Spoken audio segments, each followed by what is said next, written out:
Sir कल supreme court का review हुआ, उस पर सुप्रीम कोर्ट अपने पहले वाले आदेश पर ही कायम है। सर क्या कहना चाहेंगे बीएड वाले कैंडिडेट को आप?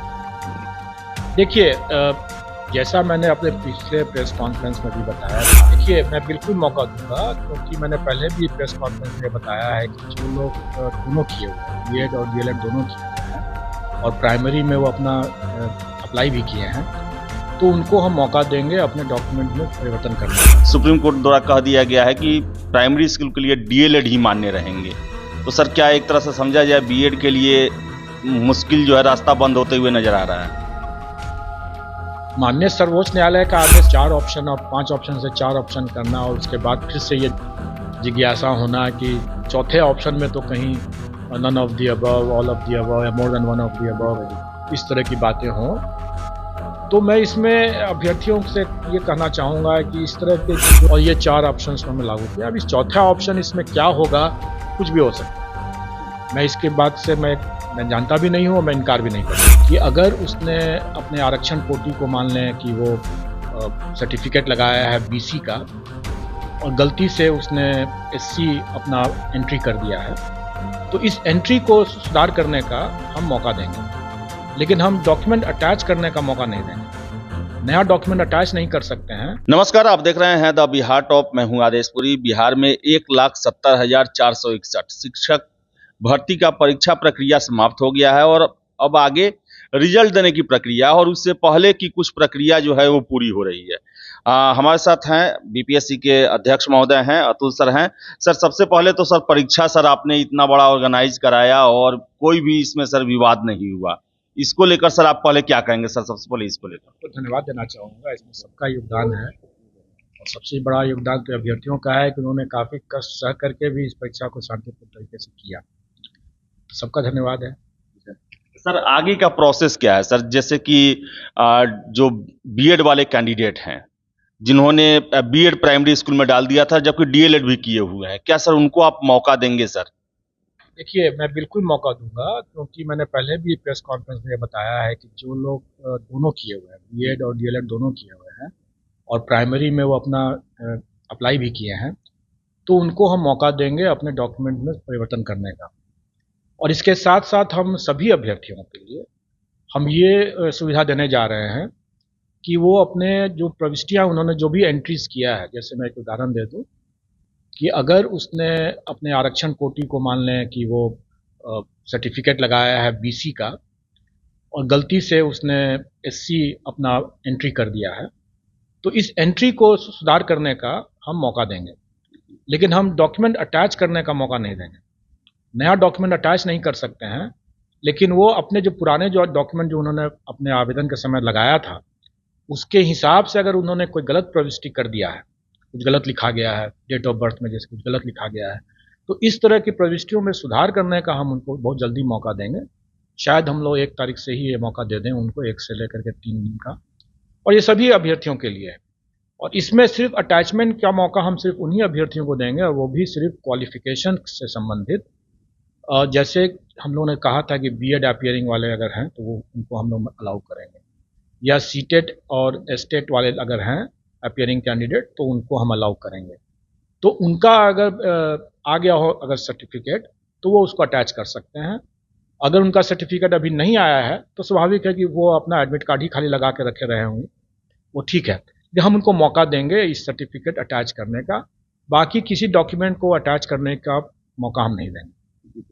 सर एक और चीज है सर, जो आपने पीसी में एक शुरुआत में कहा था सर बीएड वालों को लेकर सर प्राइमरी स्कूल में सर, और आपने कहा था कि सर बाद में एग्जाम के बाद जो है उसको लेकर उसका एक बनाया जाएगा कुछ नियम और पहले डीएलएड वालों को एग्जाम दिया जाए। लेकिन सर कल सुप्रीम कोर्ट का रिव्यू हुआ, उस पर सुप्रीम कोर्ट अपने पहले वाले आदेश पर ही कायम है। सर क्या कहना चाहेंगे बीएड वाले कैंडिडेट को आप?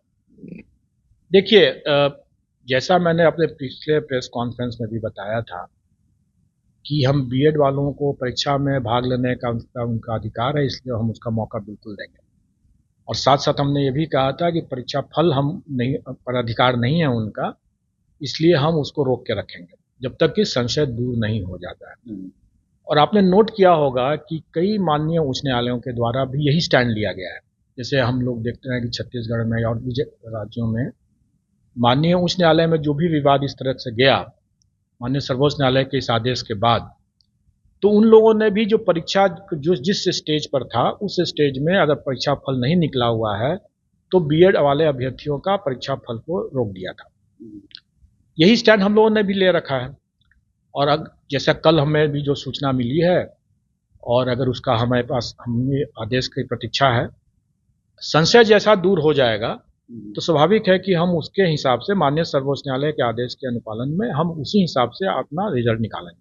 और जैसा कि कल की जो बातें हैं उसमें माननीय सर्वोच्च न्यायालय ने जो आदेश दिया है उसके हिसाब से हम लोग करेंगे। तो सर कहने का मतलब कि कल सुप्रीम कोर्ट द्वारा कह दिया गया है कि प्राइमरी स्कूल के लिए डीएलएड ही मान्य रहेंगे, तो सर क्या एक तरह से समझा जाए बीएड के लिए मुश्किल जो है रास्ता बंद होते हुए नजर आ रहा है?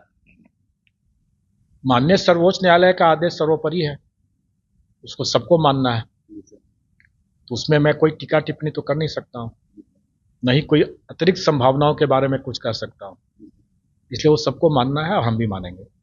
सर और सर 69वीं सर कंबाइंड परीक्षा आप ले रहे हैं सर, सबसे पहले तो सर कुछ सीट बढ़ा है, 33 सीट बढ़ा है सर। एक छात्र सर हमको फोन कर रहे हैं कि क्या आगे भी संभावना है सीट बढ़ने का, और सर इसी में दूसरा प्रश्न है कि आपने सर 5वां ऑप्शन हटा दिया, 4 ऑप्शन है।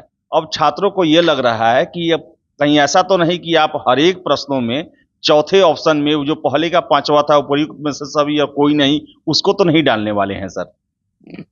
देखिए, और कितने पद बढ़ेंगे नहीं बढ़ेंगे ये तो मैं भी नहीं बता सकता हूँ। मुझे नहीं लगता है कि अब और कोई पद बढ़ना चाहिए।